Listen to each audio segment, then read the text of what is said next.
ku nsonga za Sejjusa ndaba nti Sejjusa ng'erinnya lye teyali ejjusizza ku ebyo byamutuukako kubanga abadde abituusa nnyo ku banne okusinziira ku mbeera Besigye yonna we yatandikira ng'abagamba ng'omusajja ono ayina ekizibu nga bo tebakiraba naye kati kyekiseera naye alaba ekizibu kyeyakolanga kyeyabagamba ate yali afunye n'omukisa ogudduka mu ggwanga simanyi kyamuzza. Kakati ng'abantu abalala batategeera nnyo byabufuzi abalala b'ebigwamu obugwi bawulira nti Sejjusa bamusibye ng'ate balaba yabadde ku musajja waabwe gwe bawagira Kanulu bo sayidi emu kibaleetera okuba nti banafuwa naye nga ku mateeka g'amagye go gaali galina okusibaani ku bigambo byabadde ayogera. Sejjusa sibimanyi sendi wa Museveni lwakuba Pulezidenti Museveni akageri gyali nti takolagana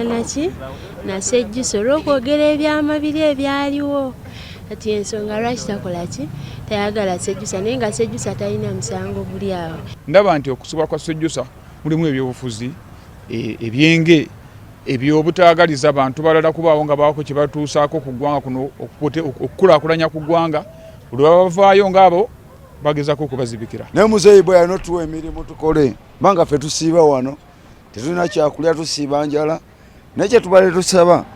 atuleetere emirimu tukole. Ebintu byalemerera eggwanga lino bingi nnyo amalwaliro tuli bube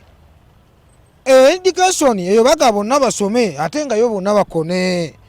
Ekirala ekyasembayo gavumenti eno yagaana okutereereza abantu emirimu waabwe banaakola ebintu byonna amafactory negyeteekawo privatization ebintu byonna nebibeera nga byabantu buntu ti gavumenti ekyalina abantu byabantu terina mabaasi terina maki kwagamba abantu babeera nga bebananyini biki omukulembeze gwe tulina okulonda mu kaseera kano anaabazeeko yenna kyalina okuzaawo kwekuzaawo gavumenti okubeera n'ebintu byayo. Nze njagala kulonda omuntu oyo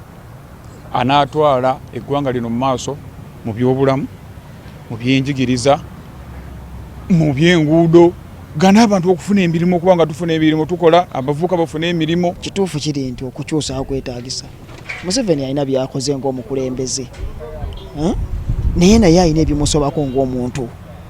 nebyatasobodde kukola ng'omuntu era tusobola binenyeza